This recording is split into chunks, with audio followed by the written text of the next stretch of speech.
ٹھیک ہے ان کا نظریہ ہے, وہ جانے. خیر اس کا خلاصہ ہے کہ کلمہ کن انسانی شکل میں آیا اور وہ گناہ کے نتیجے میں نہیں, بس عیسیٰ پاک روح پیدا ہو گئی اس کے نتیجے میں. تو اچھا ان کے ہاں پادریوں میں یہ بھی ہے کہ شادی بیاہ اچھا عمل نہیں ہے, جو بہتر نہیں ہے. بہتر ہے کہ آپ للہ فی اللہ زندگی گزاریں نکاح سے دور, کیونکہ ان کے یہاں جو میاں بیوی کا ملاپ ہے نا, اس کو اچھی نظر سے نہیں دیکھا جاتا. حلال تو ہے مگر یہ کہ جو نہ کرے وہ زیادہ اچھا ہے, پاکیزہ ہے نا, پاکیزہ. جیسے حضرت مریم کا نکاح نہیں ہوا تھا, ان کے مذہب میں یہ چیز ہے.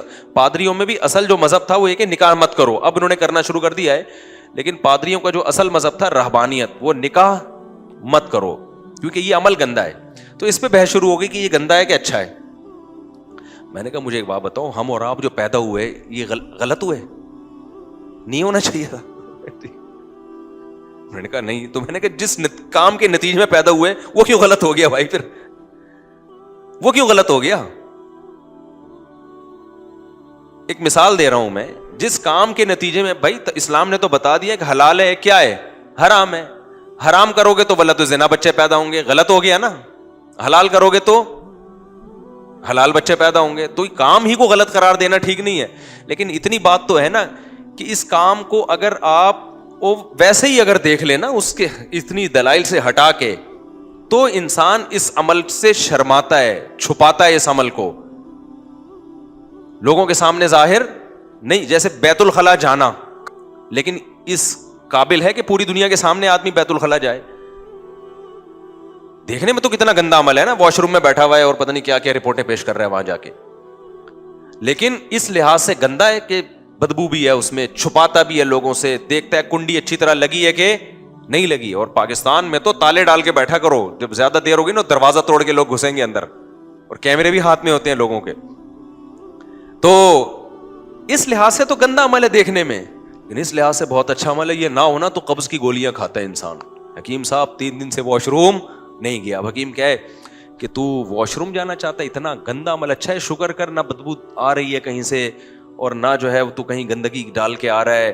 اور اب ہم باتیں کرتے ہوئے بھی گھنا رہی ہے ایسی باتیں کرتے ہوئے. لیکن بھائی گندا ہو کے بھی کیا ہے, ضرورت ہے. نہیں ہوگا تو قبض کی گولیاں کھا کھا کے واش روم جاؤ گے, اور زیادہ 1 ہفتہ قبض ہو گیا تو بولو گے بھائی اب تو جمال گوٹا کھلاؤ دو حکیم صاحب, تو جمال گوٹا کھلاؤ. تو اس لحاظ سے کیا یہ گندا عمل ہے کہ چھپاتا ہے انسان اس عمل کو. تو میاں بیوی کا ملاپ بھی اس لحاظ سے چھپانے کا عمل ہے, انسان کو اس میں حیا آتی ہے. لیکن نتیجے میں کیا ہو رہا ہے, نتیجہ بالکل اپوزٹ ہو رہا ہے. اولاد ملتی ہے جس پہ انسان خوشیاں مناتا ہے, انہی اولاد میں مجاہدین پیدا ہوتے ہیں, بڑے بڑے نیک لوگ پیدا ہوتے ہیں, بڑے بڑے دنیا میں کام کرنے والے لوگ پیدا ہوتے ہیں. تو میں یہ کہہ رہا تھا ان دونوں عملوں میں آپس میں کوئی ظاہری طور پر مناسبت نہیں ہے. اگر ہم سائنسدانوں کے حوالے کر دیتے کہ وہ بتاؤ یہ انسان کیسے دنیا میں آیا, اور انہوں نے یہ پروسیس اپنی آنکھوں سے نہ دیکھا ہوتا, تو خدا کی قسم کبھی اس نتیجے پہ نہیں پہنچتے کہ یہ نر مادہ کے ملاپ کا رزلٹ ہے. پودوں کو بھی نہ دیکھا ہوتا انہوں نے اگر, تو کبھی بھی اس نتیجے پر نہیں پہنچتے. مولانا شریف تھانوی رحمہ اللہ نے ایک بڑی پیاری بات لکھی ہے ڈاروین کے بارے میں نا, جو ایوالو ہونے کا قائل ہے, ایوالو ہوا ہے. انہوں نے فرمایا کہ یہ جو منی سے انسان بنتا ہے نا, منی کے قطرے سے, اگر سائنسدانوں کو لے جا کے نا جنگل میں چھوڑ دیا جائے, یا جنگلی لوگوں کو کہا جائے کہ اس پہ ریسرچ کرو, جنہوں نے یہ عمل کبھی نہ دیکھا ہو, فرمایا اگر کوئی ان کو جا کے بتائے نا یہ عمل ہوا ہے, وہ 100 دفعہ مر کے پیدا ہو جائیں گے مگر اس عمل پہ یقین نہیں کریں. کہتے ہیں امپاسبل, ایسا ہو ہی نہیں سکتا. تو لیکن ہم نے مشاہدہ کر لیا تو ہم اللہ کی اس قدرت پہ ایمان لے آئے. تبھی اللہ کہتا ہے کہ جو منی سے انسان کو بنا سکتا ہے, اور منی کے لفظ قرآن نے کیا لفظ استعمال کیا, من نطفۃ امشاج, ملے ہوئے پانی سے, سلالۃ من ماء مہین, ایک ذلیل گھٹیا پانی جو خلاصہ ہوتا ہے مختلف چیزوں کا. سلالہ پتہ ہے کسے کہتے ہیں؟ سلہ یتسللو کا معنی ہوتا ہے کھسکنا, جیسے آٹے میں سے بال آپ یوں کر کے آرام سے نکال لیتے ہیں, ہوتا ہے نا, یا کوئی مجلس میں بندہ بیٹھا وہ کھسک کھسک کے پتلی گلی سے نکل جائے, اس کو بھی یتسللون منکم لوادا سورہ نور میں, کہ منافقین نبی کی مجلس میں ہوتے تھے یوں ہی کر کے کھسک کے نکل جاتے تھے, بغیر اجازت کے چلے جاتے تھے. تو اللہ نے منی کے لیے سلالہ کا لفظ استعمال کیا قرآن مجید میں. کیا مطلب؟ اب اتنے بڑے مجمع سے نکلنا مشکل کام ہے نا, لیکن ایک بندہ تھوڑا سا کھسکتا ہے, تھوڑا سا یوں ہوا, تھوڑا سا یوں ہوا, تو پتہ ہی نہ چلے, اور ایسے سلولی یوں کر کے تھوڑی دیر میں مارکیٹ سے شارٹ, ہمیں پتہ بھی نہیں چلتا, یہ بغیر بتائے کلاس سے طالب علم چلا گیا, استاذ کو پتہ ہی نہیں چلتا, تو غصہ کیسے آئے گا؟ تو منافقین یہی کام کرتے تھے. اسی کے لیے اللہ نے سلالہ کا لفظ جو استعمال کیا منی کے لیے بھی, کہ مختلف خوراکیں ہیں جو باپ اور ماں کھاتے ہیں, کتنی جلدی اللہ تعالیٰ اس سے منی کی چیزوں کو کھسکا کے نکال دیتا ہے, ٹھیک ہے نا. سلیکٹڈ چیزیں ہوتی ہیں جس سے منی بنتی ہے, اور آگے اس سے انسان بننا ہے. گوشت, انڈے, روٹی, شہد, میرے منہ پہ تو اچھی اچھی چیزیں ہی آتی ہیں, اب کیا کروں, آج کل کی مثالیں دیتا ہوں, غلط معذرت, آپ کہیں گے پتہ نہیں کون سے زمانے کی بات, جیسے برگر, پیزا, گولا گنڈا, یہ سب چیزیں ماں باپ کھا رہے ہیں, تبھی بچے بھی گولے گنڈے جیسے پیدا ہو رہے, کیونکہ خلاصہ تو سلالہ کا مطلب خلاصہ, جو ایسے کھسکا کے اللہ نے نکالا ہو, یعنی خفیہ طریقے سے نکل رہا ہے, پتہ ہی نہیں چل رہا, ورنہ یہ کام بڑا مشکل ہے بھائی. جو انسان کے جو اسپرم ہوتے ہیں وہ جن چیزوں کا مرکب ہے, وہ کیا ہے, میگنیشیم ہے, اس میں پوٹاشیم ہے میرا خیال ہے, یا اس زنک کی بہت بڑی مقدار ہوتی ہے, اور کچھ گلوکوز کی ایک خاص قسم ہوتی ہے جو کھجور اور شہد میں ہوتی ہے. وہ جو ڈاکٹر آئے تھے نا شوگر کے, انہوں نے کہا کہ گلوکوز اور شہد میں جو شوگر ہوتی ہے نا, تو اسپرم میں بھی وہی شوگر ہوتی ہے. اب دیکھنا گلوکوز مارکیٹ, وہ شہد اور کھجور مارکیٹ میں ہو جائے گا مہنگا, ہو سکتا ہے بیان کے بعد آپ سیدھا کھجور خریدنے جاؤ. خیر, تو یہ ساری چیزوں کا خلاصہ ہے جس سے اسپرم تیار ہوتے ہیں. کتنی جلدی ہو جاتے ہیں دیکھو, یعنی انسان جس چیز سے بنتا ہے وہ کیا ہے, ابا اماں جو کچھ بھی کھا رہے ہیں, میاں بیوی جو کچھ بھی کھا رہے ہیں, روٹی کھا رہے ہیں, پراٹھا کھا رہے ہیں, مکھن کھا رہے ہیں, تھوڑے ہی ٹائم کے اندر اللہ تعالیٰ کیا کرتے ہیں, ساری چیزوں سے انسان بننے کے لیے جو چیزیں استعمال ہوتی ہیں نا, وہ ساری نکال کے اسپرم کی صورت میں جمع کر دیتے ہیں. چلو بھائی, تو یہ ایسے یہ کھسکا کے نکالی ہیں کہ نہیں نکالی ہیں, ہونا تو یہ تو لاکھوں سال میں یہ پروسیس ہونا چاہیے تھا بھائی. یہ کیمیائی عمل ہو رہا ہے بڑا لمبا چوڑا, اس کے لیے تو صدیاں لگنی چاہیے. 72 گھنٹے کے اندر جو ہے نا, 72 گھنٹے کے اندر یہ پورا پروسیس مکمل ہو جاتا ہے. یعنی جتنا ڈسچارج ہوا ہے نا مرد یا عورت, وہ 72 گھنٹے میں ڈاکٹر کہتے ہیں مکمل وہ مادہ بن کے تیار ہو جاتا ہے, اور چند گھنٹوں کے اندر بننا شروع ہو جاتا ہے. لیکن بنتا کیسے ہے, سیب, انار, انگور, جو کچھ کھا رہے ہو, کیسے یار اللہ نے ایسا سسٹم لگا دیا اندر کہ میدا جا کے پہلے ہضم کرے گا, جگر خون بنائے گا, پھر اس سے کیا کیا چیزیں, جو چیزیں بن رہی ہیں, آنکھوں کی بینائی, کانوں کی سماعت, یہ ساری چیزیں بنتے اور ادھر اسپرم بھی بن رہے ہیں. تو یہ اس کے لیے اللہ نے سلالہ کا لفظ مختلف چیزوں کا مرکب اللہ نے نکالا. یہ اللہ کی بہت بڑی خدا کی قسم قدرت ہے, یہ آٹومیٹیکلی نہیں ہو سکتی. اس کے لیے کوئی سسٹم بنا کے کسی نے وہ سافٹ ویئر انسان کی باڈی میں انسٹال کیے ہیں. ایسے سافٹ ویئر کروڑوں اربوں سال میں بھی آٹومیٹیکلی خود بخود نہیں بن سکتے. تو یہ تو خدا کے وجود کے دلائل ہیں, یہ ہم نے اپنی آنکھوں سے دیکھ لیے. اب وہی خدا جس نے منی سے انسان کو بنایا, 9 مہینے میں بنا کے باہر نکال دیا اس نے, وہی خدا کہہ رہا ہے کہ اس کائنات کو میں نے عدم سے وجود بخشا ہے, میں نے بنایا ہے. پہلا انسان ڈائریکٹ آدم بنایا میں نے, وہ بندر سے نہیں بنا, وہ ڈائریکٹ میں نے مٹی سے بنایا. تو مان لو یار جو یہ کر سکتا ہے وہ بھی کر سکتا ہے, لیکن سائنس نہیں مانے گی. سائنس کہہ رہی ہمارے مشاہدے میں نہیں ہے. تو ہم یہ کہیں گے آپ کے جب ایک چیز مشاہدے میں نہیں ہے تو آپ بولو سائنس اس بارے میں خاموش ہے, ہم کچھ کہہ نہیں سکتے اس بارے میں کیا ہوا تھا, ہمارے پاس نالج نہیں ہے. ہم نے منی سے انسان بنتا ہوا دیکھ لیا, یہ تو ہم کہہ رہے ہیں بھائی ایسے بنا ہے, کھوپڑی میں تو یہ بھی نہیں آتا, لیکن بن گیا ہے بھائی. تو جب اللہ کہہ رہا ہے کہ میں نے ڈائریکٹ مٹی سے آدم کو بنا دیا, تو اس کو مانتے ہوئے موت کیوں آ رہی ہے؟ یہ کیوں فرض کر رہے ہو نہیں بھائی سائنس تو مذہب کو نہیں مانتی, تو پھر پھینکو لمبی لمبی بیٹھ کے. جب مذہب کو نہیں مان رہے تو تمہارے پاس کائنات کی ابتدا کی کوئی دلیل ہے ہی نہیں, کوئی دلیل نہیں ہے. بگ بینگ تھیوری ہے نا, جو دھماکے سے پوری کائنات پھٹ کے الگ ہوئی ہے, تو میں وہ کچرے کی مثال دے رہا تھا. ایک سائنٹسٹ نے کہا ہے کہ دھماکہ ہوا ہوگا, ہم اس کے منکر نہیں ہیں, لیکن بھائی کیا تھا جس نے عدم سے وجود میں یہ دھماکہ کر کے اتنی خوبصورت منظم کائنات بنا دی؟ یہ کون سا دھماکہ ہے بھائی؟ اتنی منظم, اس دھماکے میں ایوالو کا بھی سافٹ ویئر انسٹال ہو گیا, اور انسان اور وسیم غفار ستار وجود میں آ گئے یار. اس لیے میں بار بار کہہ رہا ہوں کہ لوگ قرآن پہ ایمان نہیں لاتے, کھوپڑی سے ہی سوچ لو بھائی. کھوپڑی کہتی ہے خدا کا انکار ممکن نہیں ہے ہمارے لیے, ناممکن ہے کہ آپ خدا کا انکار کرو. مذہب کو ایک طرف رکھو, عقل سے, عقل کیا کہتی ہے؟ تو وہ سائنسدان کا میں مثال دے رہا تھا نا, اس نے کہا کہ کسی کچرے کے ڈھیر سے نا میٹل اور یہ مختلف چیزیں نکل کے ایک بوئنگ طیارہ بن جائے, اگر کوئی کہے نا یہ آٹومیٹیکلی خود بخود بنا ہے, تو اس کا جتنا بننے کا امکان ہے نا, اس سے زیادہ مشکل امکان اس کائنات کے بننے کا ہے آٹومیٹیکلی. سمجھتے ہو کہ نہیں سمجھتے؟ یعنی ایک بوئنگ طیارہ کھڑا ہوا ہے, آپ کہہ رہے ہو پتہ نہیں اس کا کوئی سائنٹسٹ تو نظر آ نہیں رہا, بنایا کس نے, تو اب آپ نے مختلف تھیوریز پیش کرنا شروع کی, یار ایکچولی یوں ہوا تھا, ایک دن دھماکہ ہوا تھا, یہ ہو گیا تھا, تو دھماکہ ہوا تھا, تو ہو سکتا ہے دھماکہ ہوا اور اس کے نتیجے میں بوئنگ طیارہ بن گیا ہو. تو عقل مند کیا کہے گا؟ عقل مند کہے گا بھائی ہمیں نہیں پتا یہ کیسے بنا ہے, لیکن اب اگر ہمیں نہیں پتا تو ہمیں کہہ دینا چاہیے اس بارے میں ہم کیا ہیں, کوئی رائے قائم نہیں کر سکتے. ہر چیز میں ٹانگ اڑانا ضروری نہیں ہے, ہم کوئی رائے قائم نہیں کر سکتے, پتہ نہیں کیا ہوا تھا. اگر ہمیں کسی اور دلیل سے پتہ چل جائے, مثال کے طور پر کوئی پیغمبر آئے اور ان کو اللہ نے اپنا نمائندہ بنا کے بھیجا ہو, اور ان کے پاس دلائل سے ہمیں پتہ چل جائے واقعی اللہ کے نمائندے ہیں, اور وہ یہ کہیں کہ یہ بوئنگ طیارہ فلاں سائنسدان نے تیار کیا تھا 20-25 سال کی محنت میں, اس کے ساتھ بہت سارے انجینئر تھے, اور اس طیارے کے بعد واقعی دھماکہ ہوا. طیارے سے پہلے دھماکہ نہیں ہوا تھا کہ کچرے میں دھماکہ ہو کے طیارہ بن گیا ہو, طیارہ بنتے ہی کوئی بم رکھ کے چلا گیا تھا, اس دھماکے میں وہ سارے سائنسدان مر گئے. صحیح ہے نا؟ تو اب ہمیں نہیں پتا چل رہا وہ گئے کہاں, لیکن یہ پیغمبر اگر بتا دیں تو یہ مان لینا آسان ہے, بشرطے کہ اس پیغمبر کے سچے پیغمبر ہونے پر دلائل قائم ہو جائیں. اللہ خود نہیں بتاتا, اللہ نمائندوں کو بھیجتا ہے.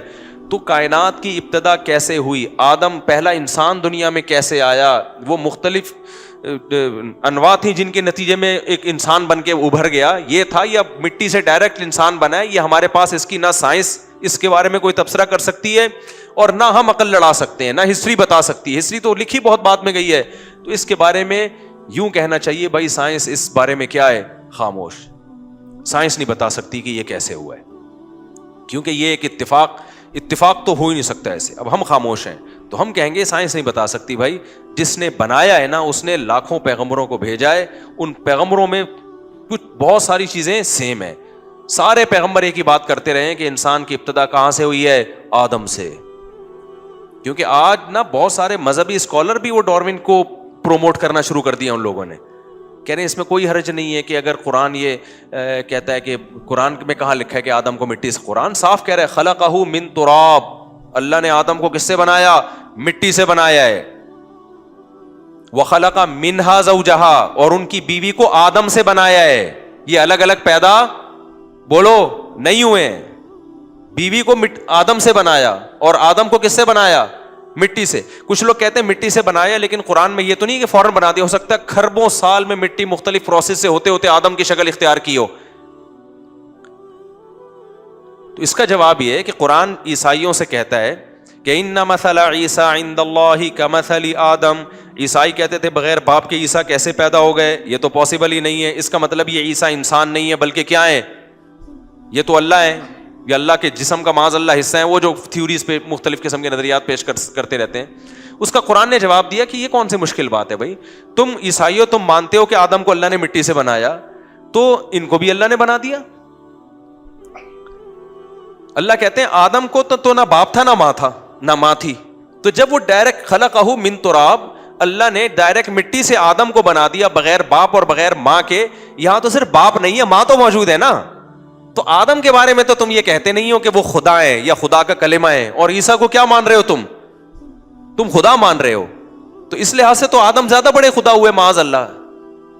تو اگر مجھے بتاؤ آدم علیہ السلام اس طرح لاکھوں انسانوں یا جانوروں سے ترقی کرتے کرتے پہلا انسان نمودار ہوتا دنیا میں, تو پھر اللہ یہ مثال دیتے ہیں یا عیسائیوں کو, بلکہ اللہ یہ مثال دیتے کہ آدم کے بھی ماں باپ تھے, آدم کے بھی کیا تھے, ماں باپ تھے, جو پورے آدم نہیں تھے لیکن کوئی اور مخلوق جو تھوڑی تھوڑی آدم جیسی تھی, اگلی نسل میں بالکل انسان پیدا ہو گیا. اللہ یہ کہتے نا, نہیں آ رہی سمجھ میں بات. اصل میں آج بہت سارے اسکالر ایسے آ گئے ہیں جو ڈارون کا نظریہ اسلام پہ تھوپ رہے ہیں, کہتے ہیں قرآن وہی کہتا ہے جو ڈارون کہتا ہے. میرے بھائی سائنسدانوں کے چکر میں قرآن میں تحریف مت کرو, ڈارون جھوٹ بول کے گیا ہے. اور میں یہ اس لیے بار بار کہہ رہا ہوں کہ سائنس ہر چیز میں حرف آخر نہیں ہے. سائنس وہاں تک بات کرے گی جو محدود نالج ہے, جہاں نالج نہیں ہے وہاں پھر تھیوریز چلتی ہیں, نظریات چلتے ہیں, وہ صحیح بھی ہو سکتے ہیں غلط بھی ہو سکتے ہیں, فرضی چیزیں چلتی ہیں وہاں پہ. تو فرض کر لیا ہے کہ جی ہوز میں بھی ممکن ہے اس طرح ہوا ہو, لیکن یہ فرض کرنا اتنا مشکل ہے کہ سائنسدان کیا کہتا ہے, ایک سائنٹسٹ کہ جیسے کچرے کے ڈھیر سے ایک طیارہ بن جانا, جہاز بن جانا ناممکن سی بات ہے بھائی, یہ امکان ہی نہیں ہے اس کا. ایسے ہی اس کائنات کے نتیجے میں یہ اتنی مینجمنٹ آ گئی ہے, طیارے سے زیادہ مشکل مینجمنٹ ہے. آپ کو پتا ہے طیارہ بنانا آسان ہے, مچھر بنانا مشکل ہے, کیونکہ جاندار چیز ہے. مچھر بھی خود بخود بن گیا, ہاتھی بھی خود بخود بن گیا, اونٹ بھی خود بخود بن گیا, اور پرندے بھی خود بخود بن گئے, مرغیاں بھی خود بخود بن گئیں, انڈے بھی خود بخود دے رہی ہیں, انڈوں پہ بیٹھنے کا عمل بھی آٹومیٹیکلی سیکھ لیا, 21 دن تک گھمانا بھی خود بخود سیکھ لیا. مجھے وہ میرا ایڈیٹر ہے نا بیان سنتا ہے, کہتا ہے یہ انڈوں کی مثالیں بہت ہو گئی, میں نکال رہا ہوں بیان سے. پچھلے بیان میں انڈے کی مثال آئی تھی, اس نے بیان سے ہی نکال دی, تو اس کو نکالنے کی اجازت نہیں. مرغی جب تک انڈا دیتی رہے گی, انڈے کی مثالیں مارکیٹ میں چلتی رہیں گی, اور مرغی کا ایک ایک انڈا اور اس انڈے پہ مرغی کا بیٹھنا, اور مرغی کا اس انڈے کو 12 گھنٹے سے گھمانا, اور پھر چوزا نکلنا, اور چوزا نکل کے, چوزا نکلتا کیسے ہے آخری دن نا, جب چوزا تیار ہوتا ہے وہ چھلکے کا خول بہت مضبوط ہوتا ہے, چھلکا جو ہے نا مرغی کا, چوزے جو انڈے کا چھلکا ہے بڑا مضبوط ہوتا ہے, اور مرغی کے جو چوزا ہے اس کی چونچ بہت نازک ہوتی ہے. یہ ایک بڑا سوال ہے یار, یہ کمبخت اتنا مضبوط خول توڑ کے نکلتا کیسے ہے, نکلتا کیسے؟ پتہ چلا یہ تحقیق سے کہ آخری دن جس دن نکلنا ہوتا ہے نا, اس کی نوک پہ ایک دھار پیدا ہوتی ہے تیز چونچ پہ, اس دھار سے وہ انڈا توڑتا ہے اور وہ دھار اس کی ختم. یار ایسی مینجمنٹ یار, یہ ایوالو ہوا ہے, یہ ارتقا کہ تم خدا کے انکار کرتے ہوئے تمہیں شرم نہیں آتی. ہم سوچتے تھے نا اللہ نے جہنم کی آگ بنائی ہے, ہمیں بڑا حیرانگی ہوتی تھی. اب جب دیکھتے ہیں نا کہ یار خدا کے جو منکر لوگ ہیں وہ جرم کتنا بڑا کر رہے ہیں, تو واقعی ان کے لیے آگ ہی ٹھیک ہے. اللہ کہے گا انہی سائنسدانوں کے ساتھ اس آگ میں جلو جنہوں نے خدا کے وجود کا انکار کیا ہے, انہی کے ساتھ جلو اس آگ میں جا کے. اتفاق اتفاق. پھر بھی میں بتاؤں سائنس مجبور ہے یہ کہنے پر کہ ایسے ہوا ہے. وجہ کیا ہے کہ انہوں نے تو خدا کا ماننا ہی نہیں ہے نا. وہ کہتے ہیں سائنس تو مذہب کی دنیا مذہب سے بحث ہی نہیں کرتی, تو کوئی نہ کوئی لاجک بیان کرنی ہے, تو وہ بیان کر دیں گے. جی ہوتا ہی ہے کہ وہ آخری دن میں کوئی ایسے ہو سکتا ہے کوئی کیلشیم زیادہ آ جاتا ہو چونچ میں, تو ابے ہم کب کہہ رہے ہیں کہ نہیں آتا, لیکن آخری دن میں ہی کیوں آ رہا ہے, جس دن اس نے نکلنا ہے انڈے سے. تو جب تک دنیا میں انڈا رہے گا, جب تک مرغی رہے گی, مرغی انڈا دے گی, 21ویں دن چوزے انڈے سے باہر نکلے گا, پھر مرغی اس کو پالے گی, اور پہلے دن سے مرغی دانا توڑ توڑ کے اپنے بچے کو کھلائے گی. یہ سارے انڈے ڈاروین کے منہ پہ ایک ایک انڈا زور زور سے چماٹ مارتا رہے گا, اور بتاتا رہے گا بتا یہ کون ہے جس نے مجھے بنایا, یہ کیسے آٹومیٹکلی وجود میں آ گیا سب کچھ, یہ پورا نظام. نہیں آ رہی میرا خیال ہے بات سمجھ میں. دیکھو جس کو خدا پر ایمان لانا ہوتا ہے نا, ایک ایک مثال پکار پکار کے کہہ رہی ہوتی ہے کہ مجھے کوئی پیدا کرنے والا ہے, بشرطے کہ کھوپڑی صحیح کام کر رہی ہو, دل کی آنکھیں کھلی ہوئی ہوں. اللہ کا شکر ہے میں بچپن سے یہ چیزیں دیکھتا ہوں, میں بار بار, کیونکہ میں نے 8ویں میں پڑھا تھا ڈاروین کا تھیوری, بہت زیادہ میں اس سے وہ بوکھلا گیا تھا کہ یار یہ کیا ہے, مذہب کچھ اور کہہ رہا ہے, سائنس کچھ اور کہہ رہی ہے. اس وقت سے میں نے غور کرنا شروع کیا, ایک ایک چیز کو دیکھتا تھا کہ یہ کیسے ہو گیا, یہ کیسے ہو گیا, یہ کیسے ہو گیا. میرے پاس ایک ڈاکٹر صاحب ہے, میں ان کو مرغی انڈوں پہ بیٹھی ہوئی تھی, لے جا کے دکھا دی ان کو. میں نے کہا دیکھ لے. میں نے کہا ڈاکٹر تو صرف یہ بتائے گا کہ انڈے میں کتنے پروٹین ہوتے ہیں, اچھے والے کون سے ہیں, برے والے کون سے ہیں, اور کتنے انڈے کھانے چاہیے. یہ ڈاکٹر کا ٹاپک ہے. مذہب کا ٹاپک یہ, اللہ نے ایک جگہ بھی نہیں کہا کہ انڈے میں اتنے پروٹین ہے, دودھ میں اتنے پروٹین ہے. نہ نہ, اللہ کہتا ہے کہ میں نے کہا جو میرا ٹاپک ہے, میں تو مذہبی اسکالر ہوں نا, میرا ٹاپک ہے ڈاکٹر صاحب یہ جو انڈوں پہ مرغی بیٹھی ہوئی ہے نا, ڈاکٹر سے تو میں نے انڈوں کے بارے میں نالج لے لی تھی جو اس کے پاس علم ہے کہ کتنے انڈے روزانہ کھانے چاہیے. ڈاکٹروں کی مختلف آ رہا ہے, کوئی کہتے 2 انڈے کھاؤ گے, 4 انڈے کھاؤ گے, کہتے ہیں ورزش زیادہ کر دو 6 انڈے بھی کھا لو. وہ مختلف قسم کی رپورٹیں, اب اپنی ذمہ داری پہ آپ نے کھانے ہیں, ٹھیک ہے نا, وہ ڈاکٹر سے پوچھیں. ڈاکٹرس کو ہم نے چھوڑ لیا. اب ہم نے کہا ڈاکٹر صاحب ہماری بھی کچھ فیلڈ ہے, اب کچھ باتیں ہم آپ کو بتائیں گے انڈوں سے. آپ تو صرف انڈے کھانا کتنا ہے, چھلکے کا کیا کرنا ہے, یہی بتاؤ گے نا. قرآن اس حوالے سے انڈے پہ غور کرنے کا حکم نہیں دیتا. قرآن اس کائنات پہ غور کرنے کا حکم کسی اور نقطۂ نظر سے دیتا ہے کہ یہ خود بخود نہیں ہو سکتا. میں نے کہا مجھے ایک بات بتاؤ, یہ مرغی بیٹھی ہوئی ہے اور دوسری مرغی ہمارے دوسرے ڈڑبے میں وہ چوزوں کو پال رہی تھی. میں نے کہا اب میں نے دانا ڈالا, فوراً مرغی نے دانا اٹھا کے نا ایسے اس کو ریزہ ریزہ کر کے نیچے ڈالا تاکہ بچے کھائیں. میں نے کہا تو پہلی دفعہ اس نے بچے پیدا کیے ہیں, اس کی نہ اماں نے سکھایا, باپ تو مرغا وہ لونڈا گھوم رہا ہے وہاں, دیکھو آپ, اس کو تو ان چیزوں سے فرصت ہی نہیں ہے. بچے وہ تو اپنا کام پورا کر کے پتلی گلی سے نکل لیتا ہے.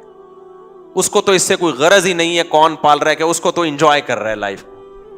اس کو نہیں پتا کہ میں ہی چھری کے نیچے آؤں گا. مرغیوں کو چھوڑ دیا جاتا ہے, ذبح کون ہوتا ہے؟ مرغے ہوتے ہیں. اس کو تو کوئی فکر ہی نہیں ہے. اس کو نہ میں نے سکھایا نہ اس کی اماں نے سکھایا. فوراً ڈاکٹر کہتے کہ اس کی جینز میں یہ چیز شامل ہے. بھائی یہ چیز کس سے آتی ہے؟ اس کے ڈی این اے میں یہ چیزیں شامل ہیں. ابے کس نے شامل کر دی اتنی زبردست چیزیں؟ باپ اور ماں جب تک بچے کو سکھائے نہیں وہ کمبخت کچھ سیکھتے نہیں ہیں.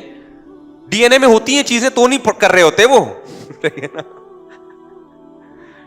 اب تو جو چیزیں اچھی ڈی این اے میں آ رہی ہیں نا اس پہ بھی عمل نہیں ہو رہا. جو آپ کا میڈیا وہ سارا ڈی این اے کی ایسی کی تیسی کر رہا ہے. وہ سارے ڈی این اے ہو سکتا ہے دیکھنا 5-10 سال میں سب کی ڈی این اے رپورٹیں ہی چینج ہو چکی ہوں. میرے ڈی این اے سے مراد جو ڈی این اے کی روحانی رپورٹ ہیں, مادی رپورٹیں تو چینج نہیں ہوتی نا. جو روحانی رپورٹیں وہ کیا ہو جائیں گی؟ چینج ہو جائیں گی. تو یہ ڈی این اے میں ہم کب کہہ رہے ہیں بھائی اس کی جین میں یہ چیز شامل ہے, ہم اس کا کب انکار کر رہے ہیں؟ کس نے شامل کی؟ خود بخود. اتنی خوبصورت یار مینجمنٹ یار. ایک ایک کائنات کی چیز کو دیکھو بھائی. نبی صلی اللہ علیہ وسلم نے فرمایا ان سب باتوں کا جواب اسلام کے پاس ہے, اس کا جواب میڈیکل سائنس کے پاس نہیں ہے. تو یہ میڈیکل سائنس کا ٹاپک ہی نہیں ہے, یہ سائنسدانوں کا ٹاپک, یہ اسلام کا ٹاپک ہے جس کے لیے اللہ نے پیغمبروں کو بھیجا. نبی نے کیا فرمایا؟ انتم اعلم بامور دنیاکم منی. صحیح مسلم کی حدیث, فرمایا دنیا کے معاملات تم ہم سے زیادہ جانتے ہو.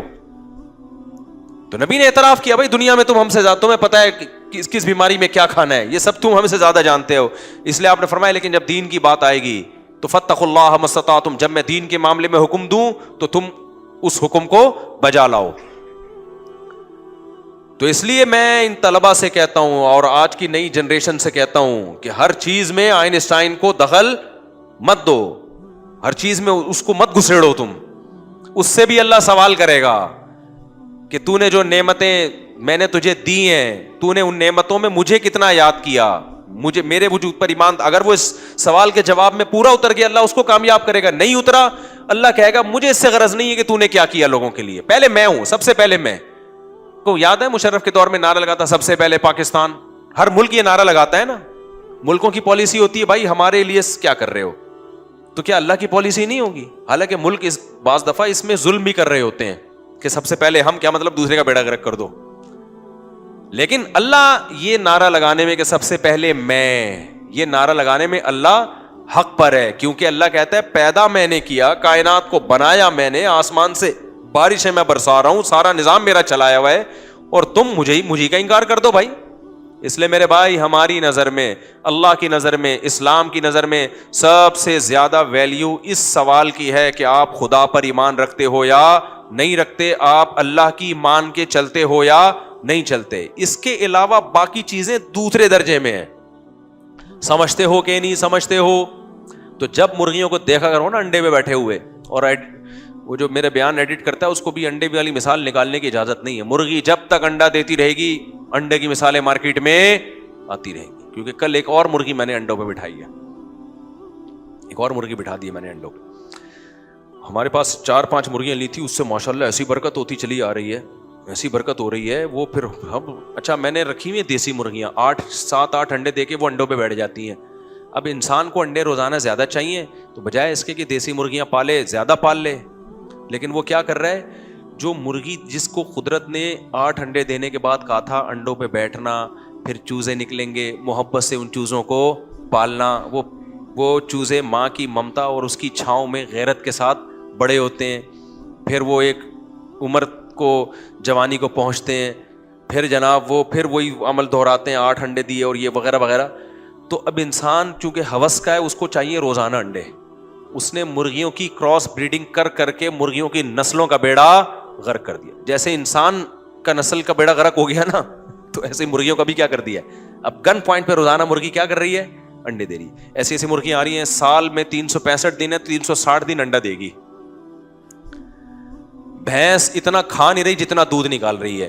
تو یقیناً یہ چیزیں فائدے کی ہیں, میں ان سے منع نہیں کر رہا, لیکن ایک بات ذہن میں رکھو, نیچر سے بغاوت کا کبھی بھی رزلٹ اچھا نہیں نکلا. ہو سکتا ہے جو مرغی سال میں 300 انڈے دے رہی ہو وہ کوالٹی میں ایسا نہ ہو جیسا وہ مرغی جو 6 مہینے میں صرف 20 انڈے دیتی ہے. ہو سکتا ہے سائنسی تحقیق کل ثابت ہو جائے کہ بھائی اس انڈے میں اور اس انڈے میں کیا ہے بڑا فرق ہے. اس لیے جتنا ممکن ہے نا اپنے آپ کو آرگینک چیزوں پہ رکھو. جو ٹینشن لے لیا کرو مرغی اور بکری پالنے کی, اس میں ناک پہ مکھی نہ بٹھایا کرو کہ ایکچولی میری پرسنالٹی کہ میں مرغیوں کو دانہ ڈالوں اور میری پرسنالٹی کہ میں مرغیوں کو بکریوں کو چارہ کھلاؤں. پرسنالٹی یا صحت دونوں میں سے ایک کا انتخاب کر لو آپ. پہلے زمانے میں بڑے لوگ جاگنگ نہیں کرتے تھے, ایکچولی ہماری پرسنالٹی ہے, ہم تو خراما خراما چلتے ہیں. جب ڈاکٹروں نے بولا نا ہارٹ اٹیک سے بندے مرنا شروع ہو گئے تو چڈیاں پہن کے دوڑ رہے ہیں پارکوں میں. پرسنالٹی گئی ایک طرف. میں نے بعض ایسے نیک لوگ دیکھے ہیں وہ بہت پروقار زندگی گزار رہے ہوتے ہیں, ان کے مریدین ہوتے ہیں, شیخ صاحب جا رہے ہیں, حضرت جی آگے آگے خراما خراما. جیسے پہلے زمانے میں دلہن رخصت ہوتی تھی نا, بڑی تمیز سے ہوتی تھی, اب تو پہنچ کے فون کرتی تھی ابو میں آ گئی ہوں, آپ بتائیے کل آ جاؤں گے ملنے کے لیے. تو جیسے دلہنیں نہیں پہلے چلتی تھیں بڑی تمیز سے, ایسے ہی بعض ہم نے دیکھے ہیں نیک لوگ ہوتے ہیں ایسے خراما خراما چل رہے ہوں گے, ایٹیٹیوڈ بڑا تمیز, لوگ سمجھتے ہیں دم کروا رہے ہیں, وہ ہوتے کولیسٹرول کے ڈبے بن جاتے ہیں تھوڑے دنوں میں نا. وہ فطرت تھوڑی دیکھتی ہے بھائی کہ تم نیک ہو یا برے ہو, کیا خیال ہے, تمہاری عزت خراب ہو جائے گی تیز چلنے سے یا دوڑنے سے.